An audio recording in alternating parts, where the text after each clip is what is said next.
They forced me to sleep in the rental car while my cousins got the luxury suites.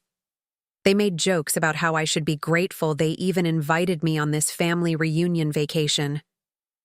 They whispered about my clothes, my job, my life choices, acting, like I was some charity case who should just smile and take whatever scraps they threw my way. I sat in that cramped Honda Civic at 2 a.m., watching through the resort windows as they laughed and celebrated in their beautiful rooms, my heart pounding with a mixture of rage and humiliation I'd never felt before. I knew I had to keep my mouth shut, had to play along with their twisted game for just a few more hours. But what they didn't know, what none of them had bothered to discover in all their years of treating me like the family disappointment, was about to change everything. Because when the resort manager walked up to my car window the next morning and said those 4 words that would flip their world upside down, I finally got to watch their faces crumble, the same way they'd been crushing my spirit for years. Before we jump back in, tell us where you're tuning in from.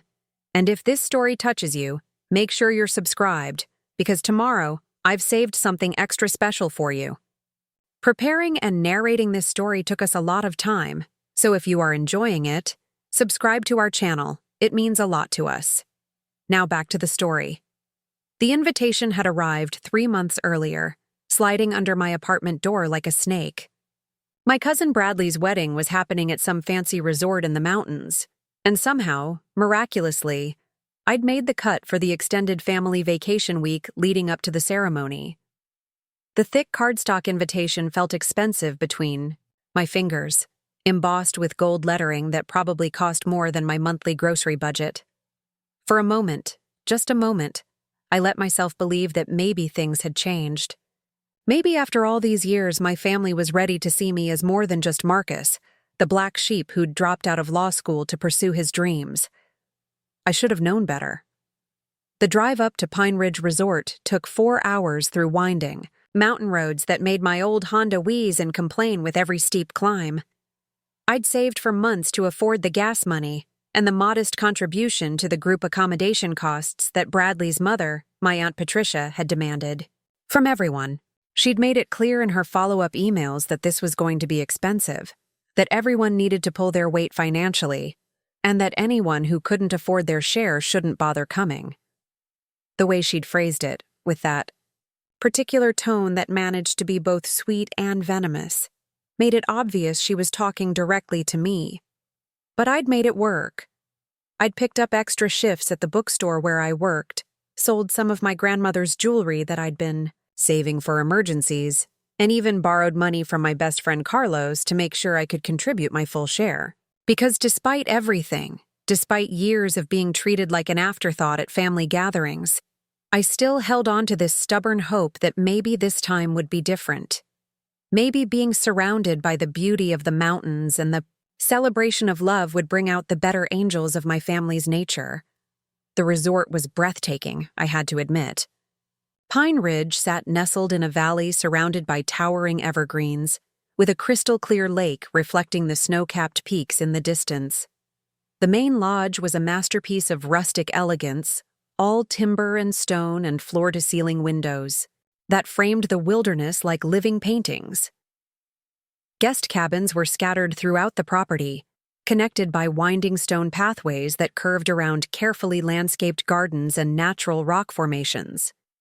It was the kind of place that belonged in travel magazines, the kind of place that people like me usually only saw in movies. As I pulled into the parking area, I could see my family members already gathered on the main deck of the lodge, drinks in hand, animated conversations flowing as freely as the wine. My stomach tightened with that familiar knot of anxiety that always preceded family interactions. Through my windshield, I could make out the figures of my cousins, aunts, and uncles, all dressed in that effortless, expensive casual wear that seemed to be their uniform. Bradley stood at the center of the group, his arm around his fiancée Sarah, both of them glowing with that pre-wedding happiness that made everything around them seem brighter.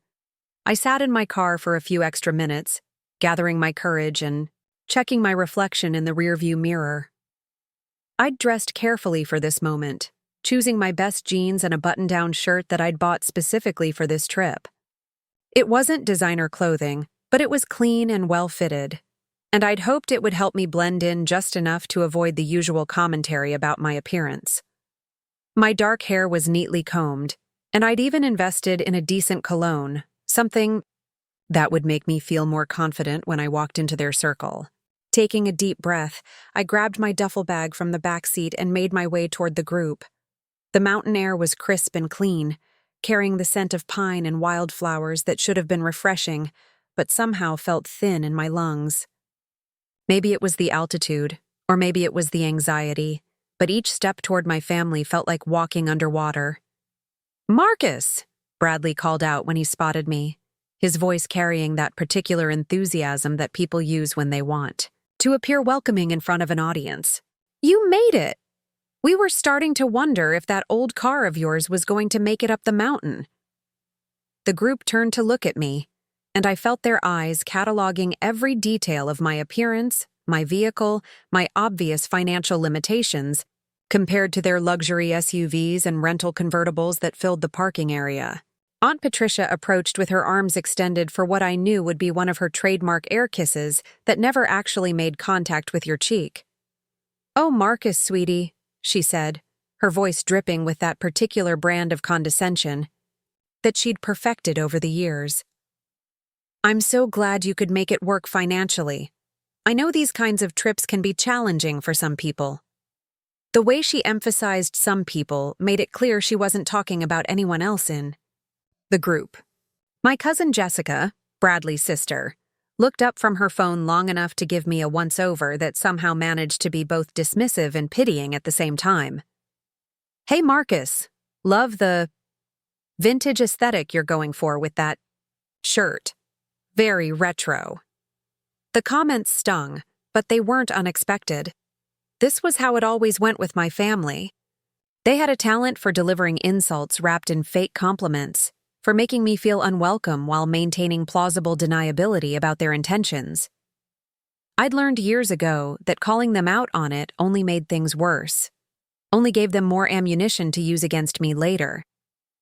"Thanks for including me," I said, forcing a smile that felt like it might crack my face. "The resort is incredible. You guys really picked an amazing place for the wedding.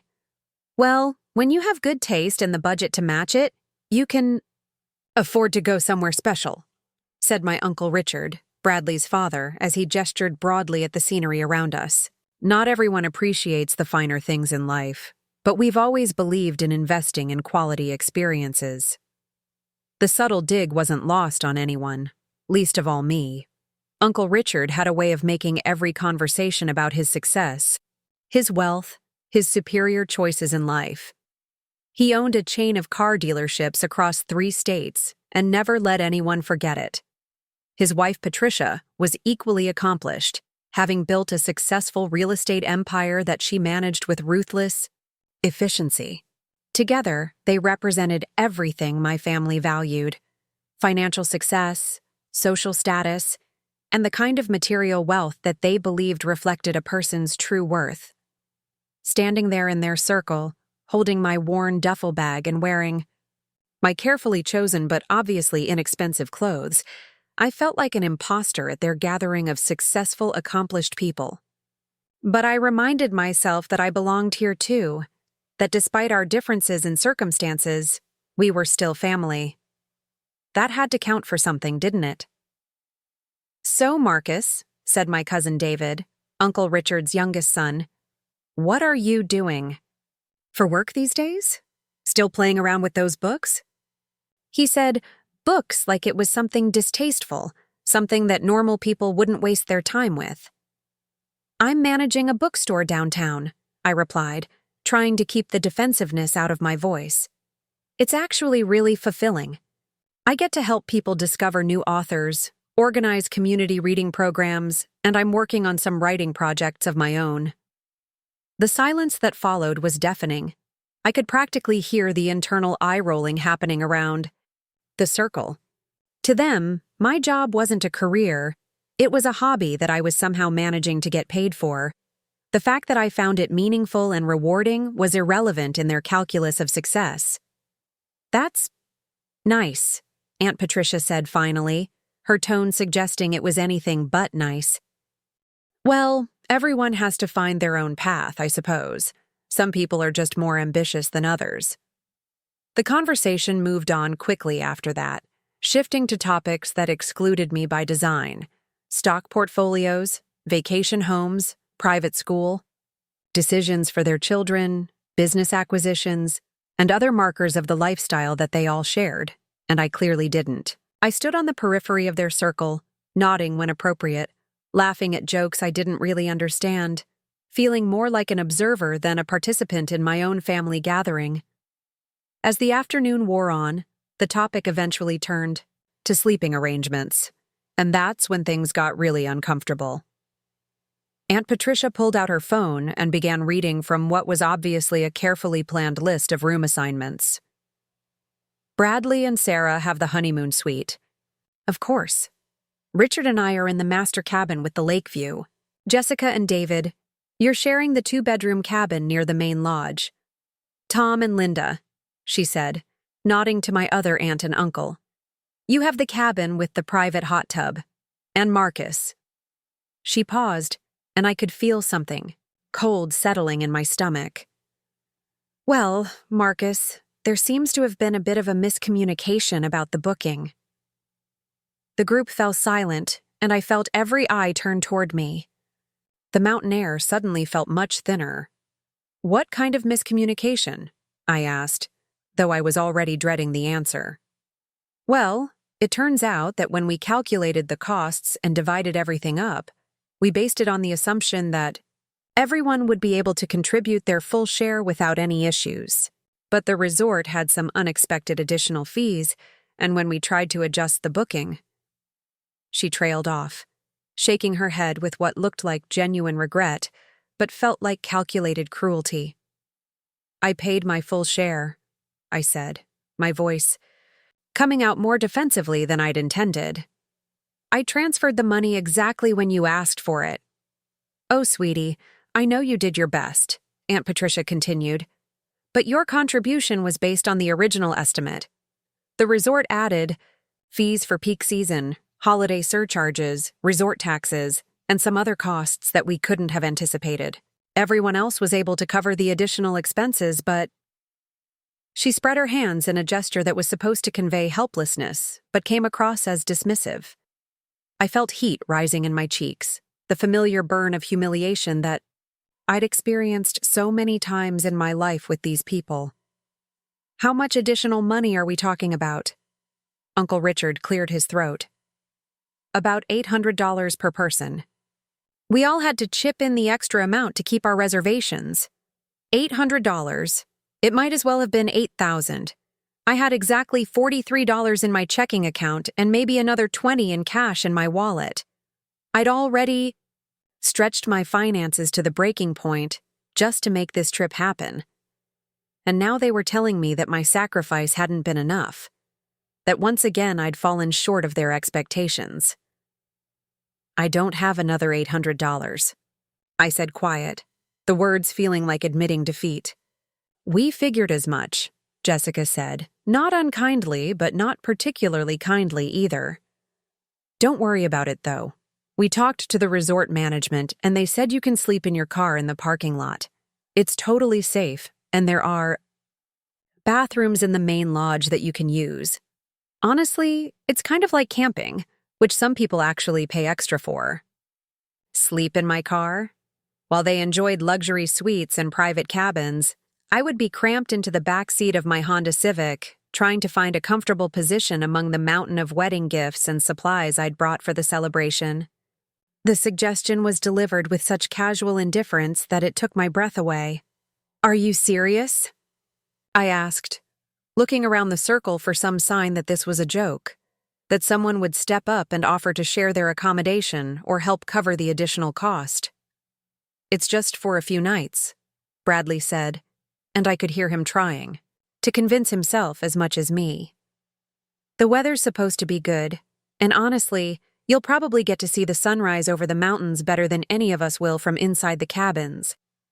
They were all nodding along, as if sleeping in a car during a family vacation was a perfectly reasonable solution, as if they weren't asking me to sacrifice my comfort and dignity while they enjoyed every luxury the resort had to offer.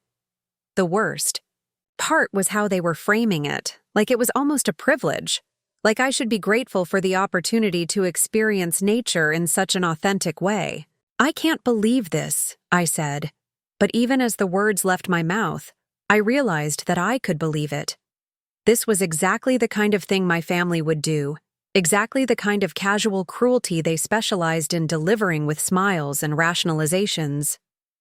"Look, Marcus," Aunt Patricia said, her voice taking on that patient tone she used when she thought she was being reasonable. "Nobody forced you to come on this trip. We all knew it was going to be expensive, and we all made the financial sacrifices necessary to make it work. If you can't afford to participate at the same level as everyone else, then you have to accept that there are going to be some compromises." The word compromises hit me like a physical blow. In their minds, me sleeping in my car wasn't cruelty or exclusion. It was just a natural consequence of my financial limitations. They'd found a way to make my humiliation seem logical, inevitable, even fair. I stood there looking at these people who shared my blood, who'd watched me grow up, who'd been present at every major milestone of my life, and I realized that I was completely alone. Not one of them was going to stand up for me, offer to help, or even acknowledge that what they were asking was degrading and wrong. They'd all agreed to this arrangement beforehand, had probably discussed it among themselves, and decided that this was the best solution to the problem of having a poor relative who couldn't keep up with their lifestyle. "Fine," I said finally, because what else could I say? I didn't have $800. I couldn't afford to drive home and then come back for the wedding. I was trapped by my circumstances and their indifference. "I'll make it work." "That's the spirit," Uncle Richard said, clapping me on the shoulder with fake enthusiasm. "You'll look back on this and laugh someday. It'll be a great story to tell." As the group dispersed to settle into their accommodations, I was left standing alone in the parking lot, keys in my hand, staring at my car, and trying to figure out how I was going to spend the next 4 nights sleeping in the back seat. The sun was starting to set behind the mountains, painting the sky in brilliant oranges and purples that should have been beautiful, but just felt like a mockery of my situation. I opened the back door of my Honda and started moving things around, trying to create enough space for my body. The back seat was narrow and short, and I'm not a small person. My legs were going to be cramped, my neck was going to be stiff, and I was going to be cold in the mountain air. But worse than the physical discomfort was the emotional weight of what was happening, the crushing realization that my family cared more about their luxury accommodations than my basic human dignity. As I arranged my sleeping bag in the back seat, I could see lights coming on in the cabin scattered around the property. Through the windows, I caught glimpses of my family members moving around their spacious, well-appointed rooms, unpacking their suitcases, probably running hot showers and planning what they were going to wear to dinner. Meanwhile, I was preparing to spend the night curled up like a homeless person in a parking lot, invisible and forgotten. The first night was everything I'd feared it would be. The temperature dropped significantly after dark, and despite my sleeping bag and the extra clothes I'd layered on, I couldn't get warm. Every time I shifted position, the car rocked slightly, and I was constantly afraid that someone would notice the movement and come investigate. I barely slept, dozing fitfully between periods of staring at the ceiling and listening to the sounds of the resort settling into nighttime quiet. When morning came, I was stiff, exhausted, and more demoralized than I'd ever felt in my life. I watched through my fogged windows as my family members emerged from their cabins, refreshed and well-rested, ready to enjoy another day of their luxury vacation. They greeted each other with cheerful good mornings, compared notes about how comfortable their beds were, and made plans for the day's activities. None of them bothered to check on me. The second day began with a humiliation I hadn't anticipated.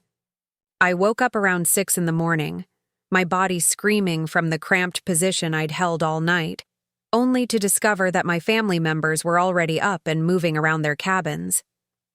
Worse, they were watching me through their windows as I struggled to untangle myself from my sleeping bag and climb out of the back seat with whatever dignity I could muster. Jessica was standing on her cabin's deck with her morning coffee, and when she spotted me emerging from my car like some kind of vagrant, she didn't even try to hide her amusement. She actually took out her phone and appeared to be taking pictures or recording video. The casual cruelty of that moment hit me harder than all their previous comments combined. To her, my suffering was entertainment, something worth documenting, and probably sharing with friends back home as a funny story about her weird cousin. I made my way to the main lodge to use the bathroom facilities, trying to ignore the stares from other resort guests who were clearly wondering why someone was sleeping in the parking lot of such an upscale establishment. The contrast between my disheveled appearance and the pristine, well-dressed families enjoying their breakfast on the lodge's terrace couldn't have been more stark. I felt like an intruder in their world of casual luxury, someone who'd somehow snuck past security and was about to be escorted off the premises. The bathroom in the main lodge was spacious and well-appointed, with marble countertops, heated floors, and complimentary toiletries that probably cost more than I spent on groceries. In a week, I splashed cold water on my face and tried to make myself presentable, but there's only so much you can do when you've spent the night sleeping in a car. My clothes were wrinkled, my hair was disheveled, and I had that hollow, exhausted look that comes from inadequate sleep and emotional stress. When I emerged from the bathroom, I found my family gathered around a large table on the terrace, enjoying what looked like an elaborate breakfast spread. The table was loaded with fresh fruit, pastries, eggs Benedict, and other resort specialties that would have made my mouth water under different circumstances. They were all laughing and chatting animatedly, looking refreshed and happy, the picture of a successful family enjoying a well-deserved vacation. Bradley spotted me first and waved me over with what seemed like genuine enthusiasm. "Marcus, come join us for breakfast. You must be starving after your outdoor adventure last night." The way he phrased it, like I'd chosen to sleep in my car as some kind of fun camping experience, made my teeth clench. But I was hungry, and I didn't have money to buy my own breakfast at the resort's restaurant, so I approached their table with as much dignity as I could manage. "How did you sleep?" Aunt Patricia asked with what sounded like genuine concern, but felt like mockery. "I hope the car wasn't too uncomfortable. We were worried about you out there all by yourself." "It was fine," I lied, because admitting the truth would only give them more ammunition to use against me. "Very peaceful, actually. Got to listen to the sounds of nature all night." Uncle Richard chuckled and shook his head. "You always were the adventurous type, Marcus. Remember when you were a kid and you wanted to be a forest ranger? This is probably right up your alley." I hadn't wanted to be a forest ranger. I'd wanted to be a writer, which was why I'd dropped out of law school despite the family pressure, to follow a more conventional career path. But correcting him would only lead to another conversation about my life choices and how they'd led to my current circumstances. So I just smiled and nodded. A server approached our table, and my family members began ordering additional items from the menu with the casual indifference of people who'd never had to worry about money. Fresh salmon, specialty omelets, imported cheeses, organic coffee blends that cost more per cup than I usually spent on an entire meal. I sat there watching them order, my stomach growling, trying to figure out if I could afford anything on the menu or if I'd have to survive on the complimentary bread basket. "What can I get for you, sir?" the server asked, turning to me with professional courtesy that somehow made me feel even more out of place. "Just coffee, please," I said, because it was the least expensive item I could see on the menu, and I desperately needed caffeine after my sleepless night. "Are you sure?" Bradley asked. "The breakfast here is supposed to be incredible. My treat." For a moment, I felt a surge of gratitude toward my cousin, thinking that maybe he was finally recognizing how unfairly I was being treated. But then, I noticed the way he was looking at me, with a mixture of pity and condescension that made it clear his offer wasn't about kindness. It was about charity, about making himself feel magnanimous while reinforcing my position as the family charity. Case. "Thanks, but I'm not really hungry," I said, which was obviously a lie since my stomach was growling audibly, but accepting his pity meal would have been more humiliating than going hungry. The conversation around the table continued to flow around me rather than including me. They talked about their plans for the day, which apparently included a private wine tasting, a guided horseback riding excursion, and a spa treatment package that cost more than I made in a month. These weren't activities that had been mentioned when they'd originally invited me on the trip, and it was becoming clear that there were multiple tiers to this vacation experience that I hadn't been made aware of. "What are you going to do today, Marcus?" Jessica asked, and there was something in her tone that suggested she already knew the answer would be embarrassing. "I thought I'd explore the resort a bit," I said, trying to sound like I had actual plans rather than just admitting that I couldn't afford any of the activities they were discussing. "Maybe do some hiking on the trails." "Oh, the hiking trails are lovely," Aunt Patricia said. "Very rustic and natural. Perfect for someone who enjoys the simple pleasures in life." There it was again, that particular way my family had of making everything sound like a backhanded compliment. They'd turned my financial limitations into character traits, as if choosing to hike instead of going to the spa was a preference rather than a necessity. After breakfast, I watched my family pile into their rental cars and head off to their various expensive activities, leaving me alone in the parking lot with my Honda Civic and my growing sense of isolation. The resort was bustling with activity, families and couples heading out for adventures, kids running around the pool area, the sound of laughter and conversation filling the mountain air. But I felt completely disconnected from all of it, like I was watching life happen from behind glass. I decided to take that hike I'd mentioned, partly because it was free, and partly because I needed to get away from the resort and all the reminders of what I couldn't afford. The trail system was extensive and well-maintained, winding through dense forests of pine and aspen that were genuinely beautiful. For a few hours, I was able to lose myself in the natural splendor of the mountains, to forget about my family's cruelty and focus on the simple pleasure of putting one foot in front of the other. But even the hiking couldn't completely distract me from the growing realization that this entire trip had been a mistake.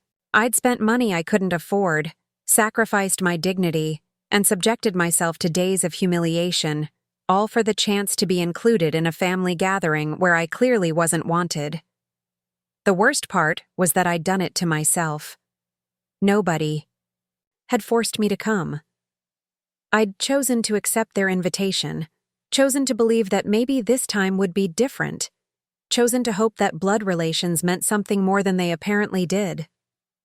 When I returned to the resort in the late afternoon, sunburned and exhausted from my solo hike, I found my family lounging by the pool, looking relaxed and happy after their day of luxury activities. They were all slightly drunk from their wine, tasting, their inhibitions lowered, their true feelings closer to the surface than they'd been the day before.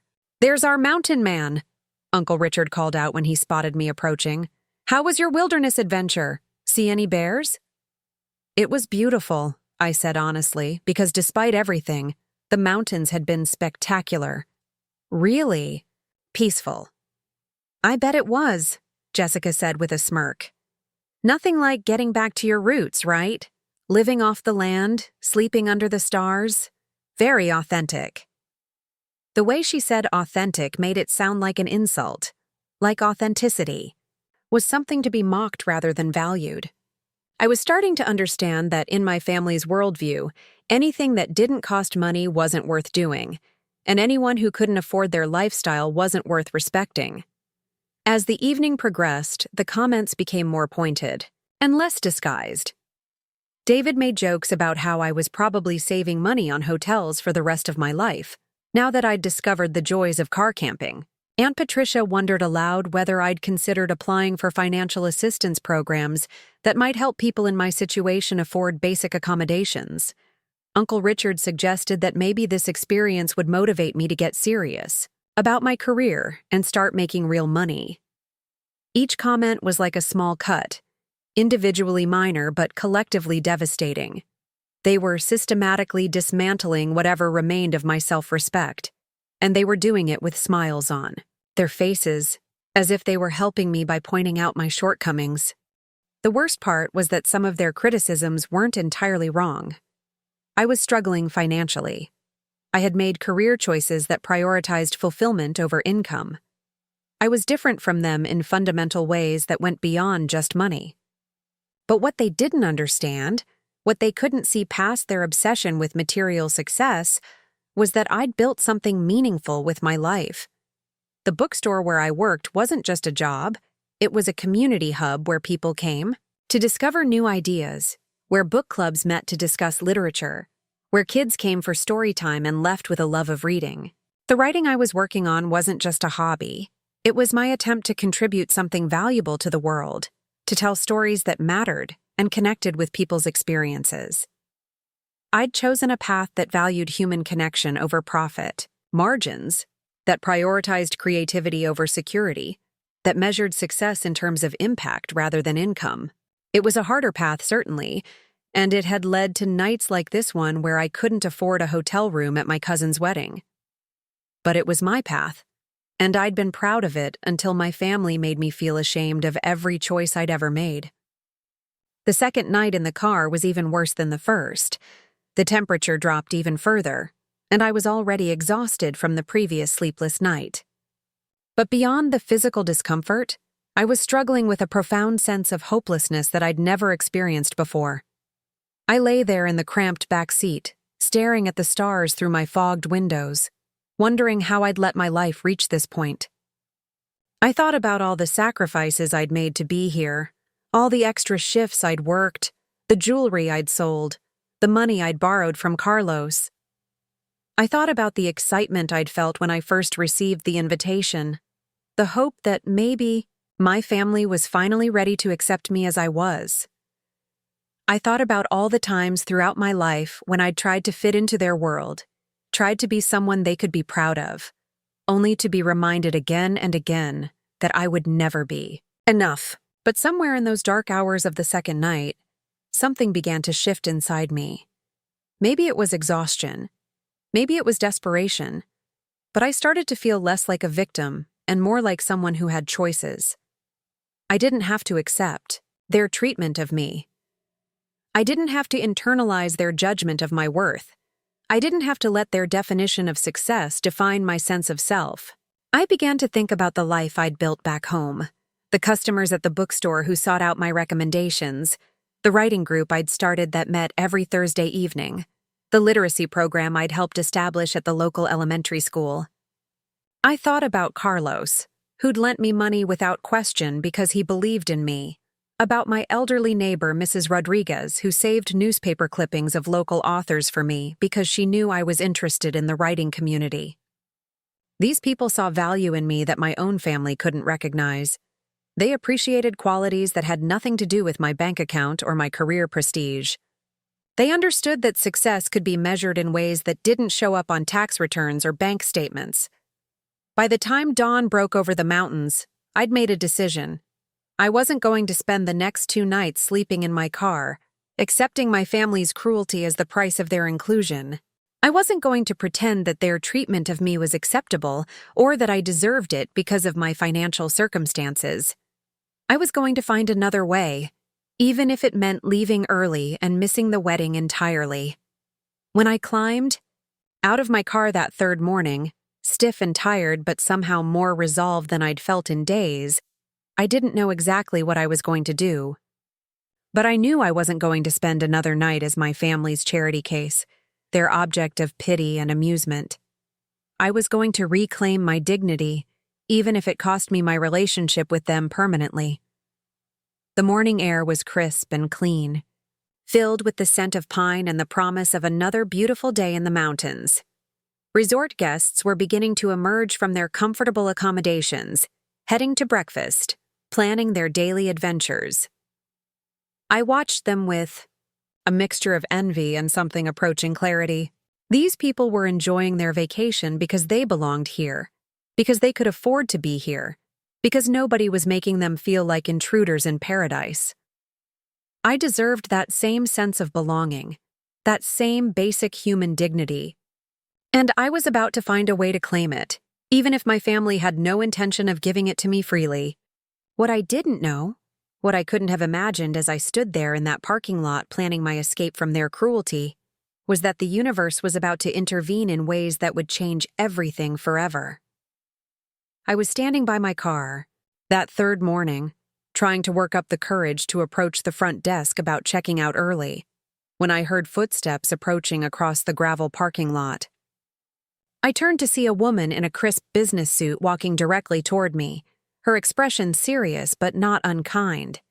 She was probably in her 50s, with silver-streaked hair pulled back in a professional chignon and the kind of confident bearing that comes from years of handling difficult situations.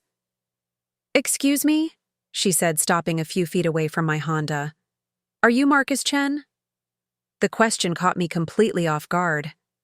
I'd been staying at this resort for 3 days, and the only people who'd spoken to me were my family members and the occasional server who needed to know my coffee order. Nobody here knew my name, and certainly nobody in a business suit had any reason to be looking for me. "Yes," I said cautiously, suddenly aware of how I must look after another night sleeping in my car. My clothes were wrinkled, my hair was disheveled, and I probably smelled like someone who'd been living out of a back seat for the better part of a week. "My name is Victoria Hartwell, and I'm the general manager of Pine Ridge Resort," she said, extending her hand with a firm handshake that somehow managed to convey both professionalism and warmth. "I wonder if I could have a word with you privately." My heart started racing. This was it. Someone had complained about the vagrant sleeping in the parking lot, and I was about to be asked to leave the property. The humiliation was going to be complete. Not only had my family treated me like garbage, but now I was going to be officially ejected from the resort, probably in front of whatever family members happened to be watching from their cabin windows. "Look," I said quickly, "I know sleeping in my car probably isn't ideal, but I paid my parking fees, and I haven't bothered anyone. If there's a problem, I can just leave early. You don't need to make a big scene about it." Victoria's expression shifted to something that looked almost like confusion then concern. "Mr. Chen, I think there may be some misunderstanding here. Could we perhaps continue this conversation in my office? I have some things I need to discuss with you that are quite important." The way she said it, with such seriousness and formality, made me even more nervous. Maybe I'd violated some resort policy I wasn't aware of. Maybe my family had complained about me and asked to have me removed from the property. Maybe there was some legal issue with the parking situation that I hadn't considered. "Am I in trouble?" I asked, because I needed to know what I was walking into. "Not at all," Victoria said, and there was something in her tone that I couldn't quite interpret. "Quite the opposite, actually, but this really is a conversation we should have privately away from." She glanced around the parking lot, where I could see some of my family members starting to emerge from their cabins for their morning activities. Away from other guests. I followed her across the resort grounds toward the main lodge, my mind racing through possibilities. Nothing she'd said made sense to me. If I wasn't in trouble, what could the general manager of a resort possibly need to discuss with me privately? I was nobody here, just a guest's poor relative who couldn't afford proper accommodations. Victoria's office was located behind the main reception area, down a hallway lined with photographs of the resort's history and various awards for hospitality excellence. The office itself was spacious and elegantly appointed, with large windows, overlooking the lake and mountains beyond. She gestured for me to take a seat in one of the leather chairs facing her desk, then closed the door behind us. "Mr. Chen," she began, settling into her own chair and folding her hands on the desktop. "I have to ask you something that might seem unusual. Are you aware of who owns this resort?" The question was so unexpected that I actually laughed, though it came out more nervous than amused. I assume it's some corporation or investment group. Why would I know something like that? Victoria reached into her desk drawer and pulled out a folder, which she opened carefully before looking back at me. Pine Ridge Resort is owned by Cheney Hospitality Group. The property was purchased 18 months ago as part of an expansion into mountain resort destinations. I stared at her, not understanding what she was trying to tell me. Okay, I said slowly. I'm not sure what that has to do with me. Chen Hospitality Group was founded by David Chen in 1987, Victoria continued, her voice gentle but persistent. Mr. Chen started with a single bed and breakfast in Northern California and built it into one of the most successful independent hospitality companies on the West Coast. He passed away 2 years ago, and the company was inherited by his children. The room seemed to tilt slightly around me. Chen was a common enough surname, but the coincidence was starting to feel too specific to be random. Why are you telling me this? Victoria opened the folder and pulled out what looked like a legal document. Because according to our ownership records, and according to the private investigators that the Chen family hired to locate missing heirs, you are David Chen's nephew. Your father, Michael Chen, was David's younger brother. The words hit me like a physical blow. I felt the air leave my lungs, felt my vision narrow to a tunnel focused entirely on Victoria's face. This couldn't be right. This had to be some kind of mistake. Some confusion of names or records that would be cleared up as soon as I explained the truth about my family situation. That's impossible, I said, though my voice sounded strange and distant in my own ears. My father died when I was 3. I barely remember him. My mother remarried and I took my stepfather's name when I was adopted. My legal name is Marcus Chen Rodriguez, but everyone just calls me Marcus Chen. Victoria nodded as if this information confirmed something she already knew. Your birth father was Michael Chen. He died in a car accident when you were very young. And your mother, Isabella Rodriguez, remarried 2 years later. Your stepfather, Roberto Rodriguez, legally adopted you, but you retained your father's surname as part of your legal name. I was shaking now, not from cold, but from the impossibility of what she was telling me. How do you know all this? Because, Victoria said gently, the Chen family has been looking for you for over a year. David Chen never had the chance to meet you before he died, but he knew about you. He knew that his brother had a son, and he left specific instructions in his will that if you were ever located, you were to inherit an equal share of the company alongside his other children. The office fell completely silent except for the sound of my own heartbeat pounding in my ears. I looked around at the elegant furnishings, the panoramic windows, the awards and photographs covering the walls, trying to process what I was being told. This resort, this beautiful, luxurious property where my family had been treating me like a charity case, belonged to me.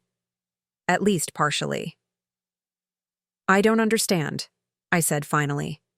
How did you find me? How did you know I was here? Victoria smiled for the first time since we'd started talking. We didn't know you were here initially. The private investigators traced you to your address in the city, but when they went to contact you, they found out from your neighbor that you were away on a family vacation. She mentioned the name of the resort, and when they called our main office to inquire about you, our staff realized you were already registered as a guest. I thought about Mrs. Rodriguez, my elderly neighbor who always looked out for me, who probably had no idea that her helpfulness had just changed my life in ways I couldn't even begin to comprehend. This morning, Victoria continued, I received a call from the Chen family's legal team asking me to locate you and arrange a meeting.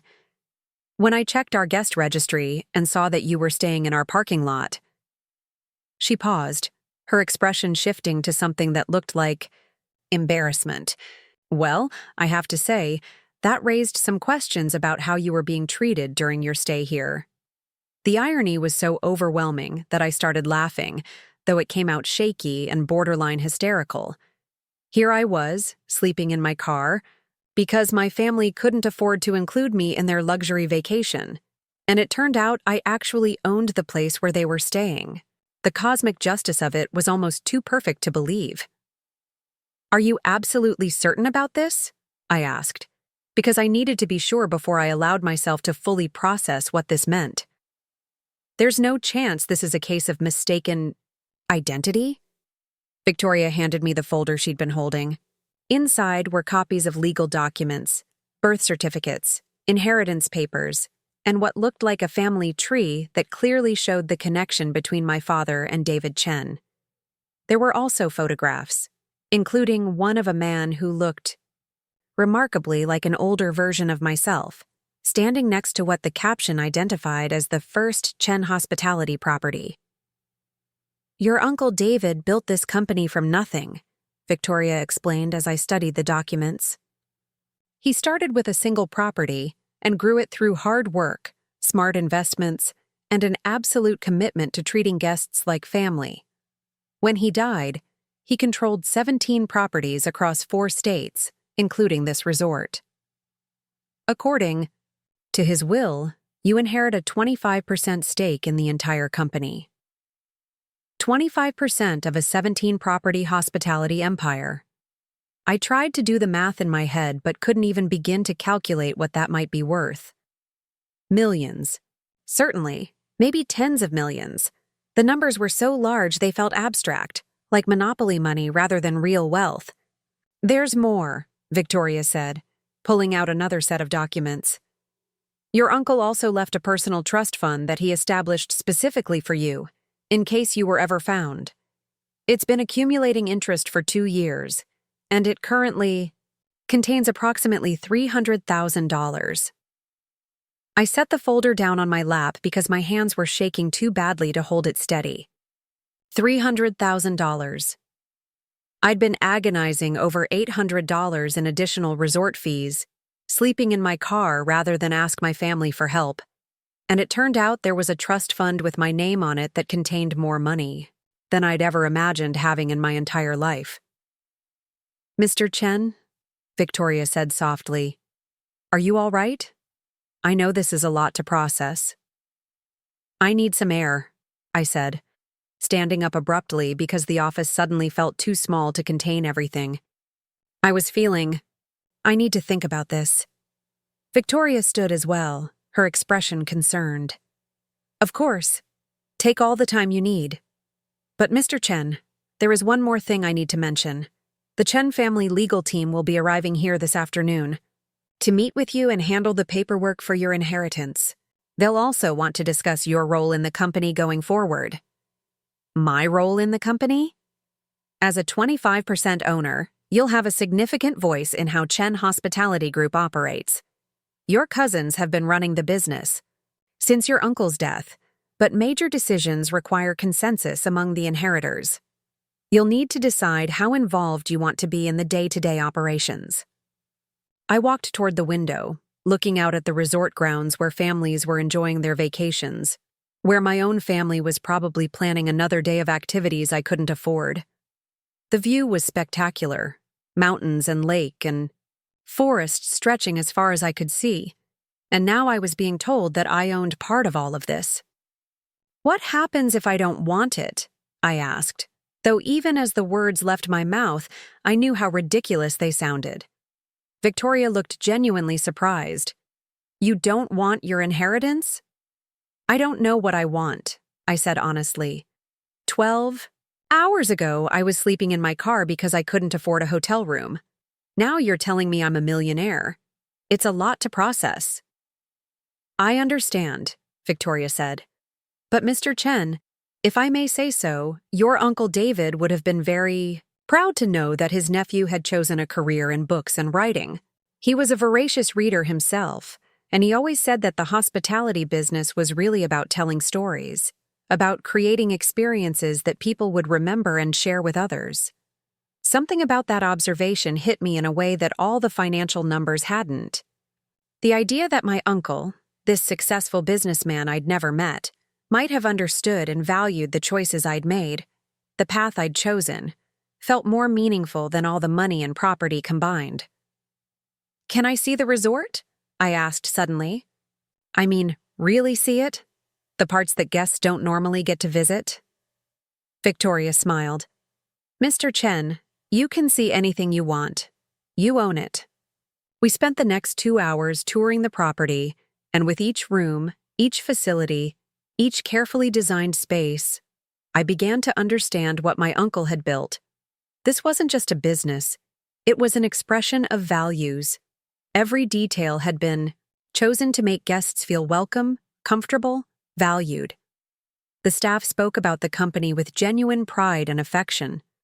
The policies emphasized sustainability, community involvement, and employee welfare alongside profitability.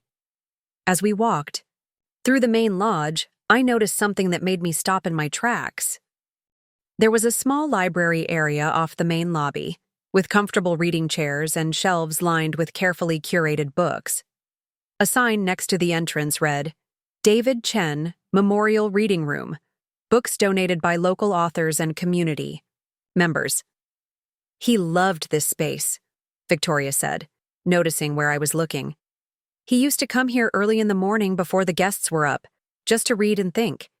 He always said that the best business ideas came from understanding what people really needed, not just what they said they wanted."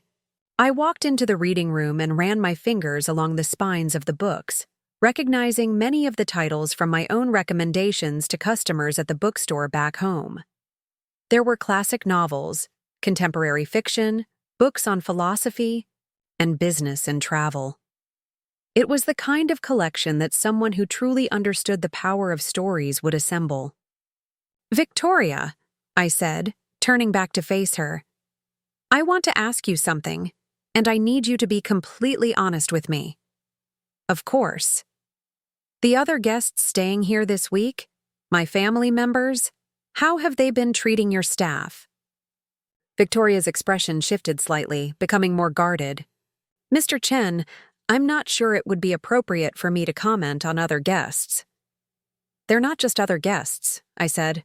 "They're my family, and based on how they've been treating me, I suspect they haven't been particularly kind to your employees either. Am I right?" Victoria was quiet for a long moment, clearly wrestling with professional discretion and her instinct to be honest with someone who was technically her boss. Finally, she nodded. "There have been some complaints," she said carefully. "Nothing that we can't handle professionally. But yes, there have been some issues with demanding behavior, unreasonable requests, and general condescension toward our staff members."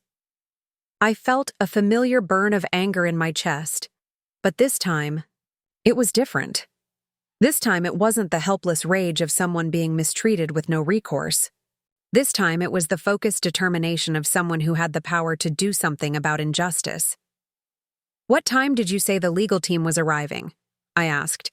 "Around 3 o'clock this afternoon." I looked at my watch. It was just past 11 in the morning, which gave me about 4 hours to figure out how I wanted to handle the most important conversation of my life. 4 hours to decide not just what I was going to do with this unexpected inheritance, but who I was going to become now that everything had changed. "Victoria," I said, "I need you to do me a favor. Don't mention any of this to the other guests yet. I want to handle that conversation myself, in my own way and in my own time." "Of course, Mr. Chen. Is there anything else you need?" I looked around the reading room one more time, thinking about my Uncle David who'd built this empire from nothing, who'd valued books and stories and the kind of meaningful work I'd been doing my entire adult life. I thought about my family, probably getting ready for another day of expensive activities while making jokes about their poor cousin sleeping in the parking lot. And I thought about the choice I was facing, not just about money and property, but about what kind of person I wanted to be with this unexpected power I'd been given. "Actually, yes," I said. "There is one more thing. I'd like you to prepare the presidential suite for occupancy tonight, and I'd like to arrange a family meeting in the main conference room at 5 o'clock this evening. All of my relatives who are staying here. Tell them it's regarding the resort's policies and some issues that need to be addressed. Victoria nodded, though I could see curiosity in her eyes about what I was planning.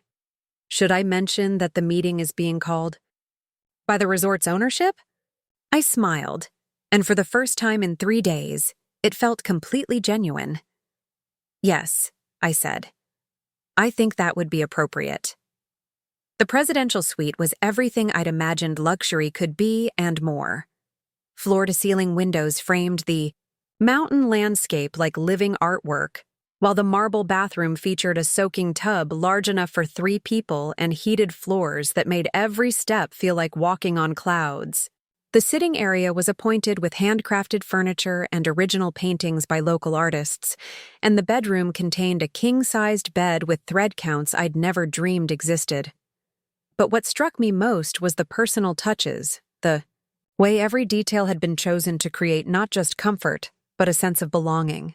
I'd spent the afternoon meeting with the Chen family legal team, 3 sharp attorneys who'd flown in from San Francisco to handle what they called the most unusual inheritance case they'd ever encountered. The lead attorney, Margaret Williams, had walked me through documents that officially transferred ownership of assets worth more than I could have earned in 10 lifetimes of working at the bookstore. But beyond the staggering financial implications, what had moved me most was learning about my Uncle David's philosophy.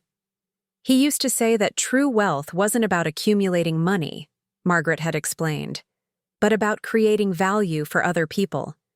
Every property he acquired, every business decision he made, was filtered through one question: does this make people's lives better? Now, as I stood in the presidential suite at 4:30 in the afternoon, wearing clothes that actually fit properly for the first time in days, I was thinking about that philosophy and how it applied to the situation I was about to handle. The resort's boutique had provided me with a complete wardrobe change, from tailored slacks and a crisp button-down shirt to leather shoes that probably cost more than my monthly rent. But the real transformation wasn't external, it was the confidence that came from finally understanding my own worth. Victoria had called my room 20 minutes earlier to confirm that all my family members would be attending the 5 o'clock meeting. She'd been discreet about the purpose, simply informing them that resort management needed to discuss some policy matters with their party. I could imagine their confusion, probably assuming they were about to be lectured about some minor infraction, or asked to participate in a guest satisfaction survey. At 4:50, I made my way to the main conference room, an elegant space typically used for corporate retreats and wedding planning sessions. The room featured a polished mahogany table surrounded by leather chairs, with windows overlooking the resort's gardens and the mountain peaks beyond. Victoria was already there, along with 2 other senior staff members I'd met during my afternoon tour. "Are you ready for this, Mr. Chen?" Victoria asked, and I could hear both excitement and concern in her voice. "As ready as anyone can be for completely upending their family's understanding of reality," I replied, straightening my tie one last time. At exactly 5 o'clock, my family members began filing into the conference room, their expressions ranging from mild curiosity to barely concealed irritation. Uncle Richard looked particularly annoyed, probably because this meeting was cutting into whatever expensive activity he'd planned for the evening. Aunt Patricia wore her practiced smile, the one she used when she wanted to appear cooperative while internally calculating whether the situation was worth her time.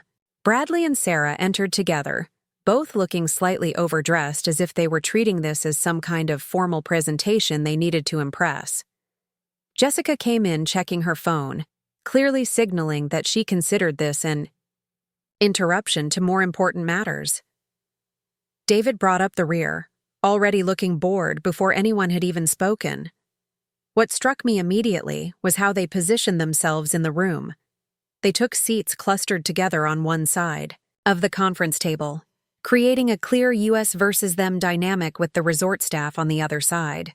None of them looked at me directly, probably assuming I was there in some kind of auxiliary capacity, maybe as a witness to whatever policy violations they were about to be accused of.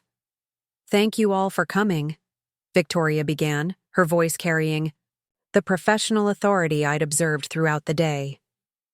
We've called this meeting to address some concerns that have come to our attention regarding your stay at Pine Ridge Resort. Uncle Richard immediately leaned forward, his expression shifting to the aggressive posture he adopted whenever he felt his status was being challenged. What kind of concerns? We've been model guests. We've participated in all your activities. We've been generous with tips, and we haven't complained about anything. The concerns, Victoria continued calmly, relate to how you've been treating other guests and staff members during your stay. We've received multiple reports of dismissive behavior, unreasonable demands, and general disrespect toward people who are here to ensure your comfort. I watched my family's faces as Victoria spoke, seeing the familiar pattern of defensive indignation that I'd witnessed countless times when they were confronted with their own behavior. Aunt Patricia's smile became more strained. Jessica rolled her eyes, and David looked like he was preparing to argue that any complaints were unreasonable overreactions.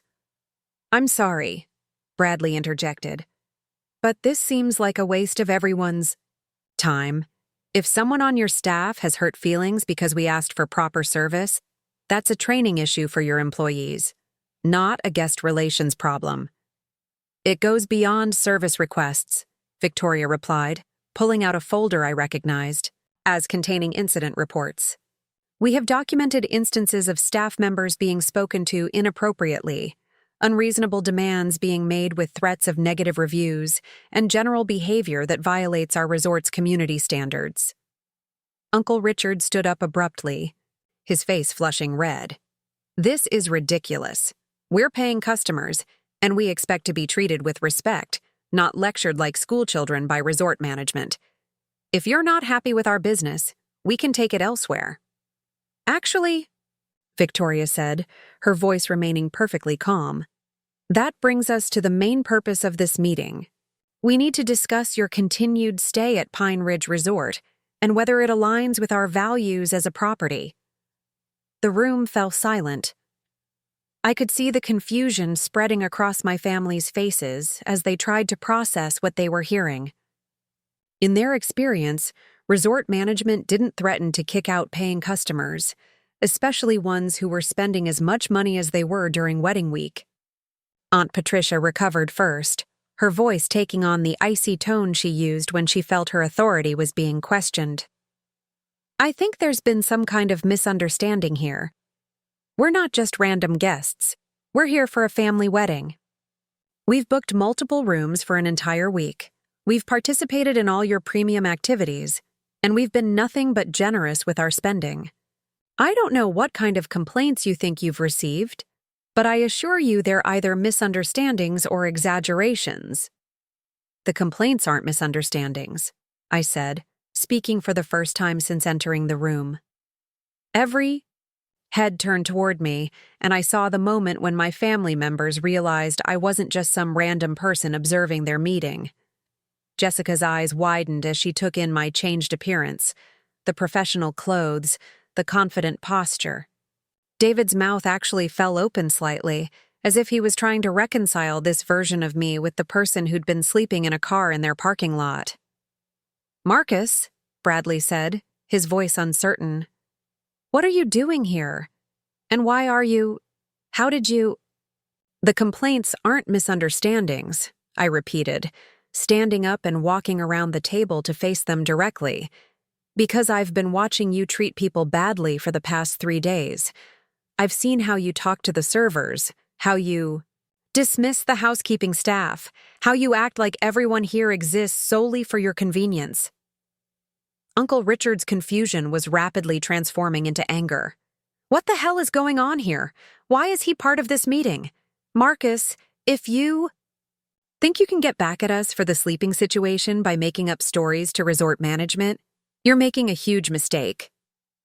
"I'm not making up stories," I said, feeling calmer than I'd felt in years. "I'm simply confirming what the staff has been too professional to say directly. You've been treating the people who work here the same way you've been treating me, like they're beneath you, like they should be grateful for whatever scraps of decency you decide to throw their way." Aunt Patricia's smile had completely disappeared now. replaced by the cold expression I remembered from childhood when she was preparing to deliver one of her devastating put-downs. "Marcus, I don't know what you think you're accomplishing here, but this is embarrassing. You're our family and you're making us all look bad by airing grievances to strangers." "Actually," Victoria interjected, "Mr. Chen isn't airing grievances to strangers. He's discussing family business with family." The confusion in the room deepened. I could see my relatives looking between Victoria and me, trying to understand what she meant by calling this family business. "I think there's been some confusion about who Mr. Chen is," Victoria continued, and I felt my heart rate accelerate as we approached the moment I'd been both anticipating and dreading.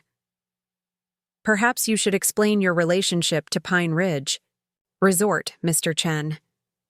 I looked around the table at these people who'd shared my blood, but never my struggles, who'd known me my entire life, but never bothered to truly see me.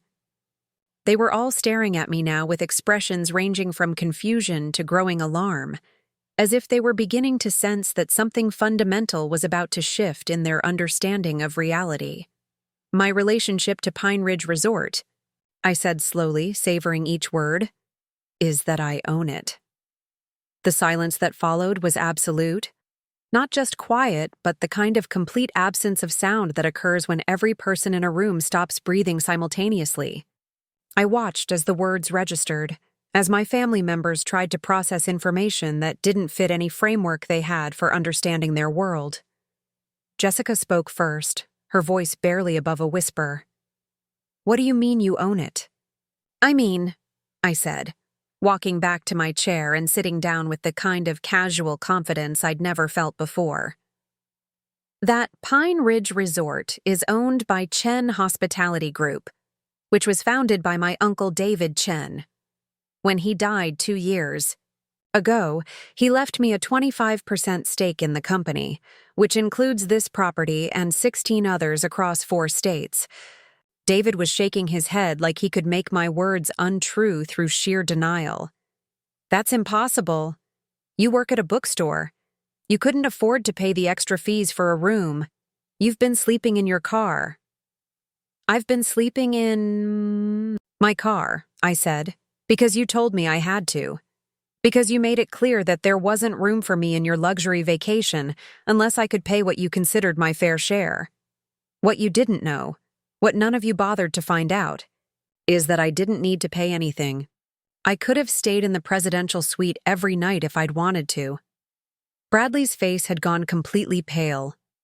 "You're saying you own this place? This entire resort?" "Part of it," I corrected. "But yes, I'm a primary owner of the company that operates this property. The staff work for me. The policies are set by me and the other Chen family members. And the decision about whether to allow guests to continue their stay here ultimately rests with us." Uncle Richard found his voice, though it came out strangulated and desperate. "This is some kind of joke, some elaborate prank you've cooked up with the resort staff to get back at us. Marcus, you can't possibly expect us to believe that you're secretly some kind of millionaire." Margaret Williams chose that moment to enter the conference room, her briefcase in hand and her expression professionally neutral. "I apologize for the interruption, but Mr. Chen, we have those final documents ready for your signature. The trust fund transfer should be completed by tomorrow morning." She set a folder on the table in front of me, and I could see the Chen Hospitality Group letterhead clearly visible on the top document. The reality of the situation was becoming undeniable, even for my family members who'd spent years convinced of my irrelevance. Aunt Patricia was the first to fully grasp the implications.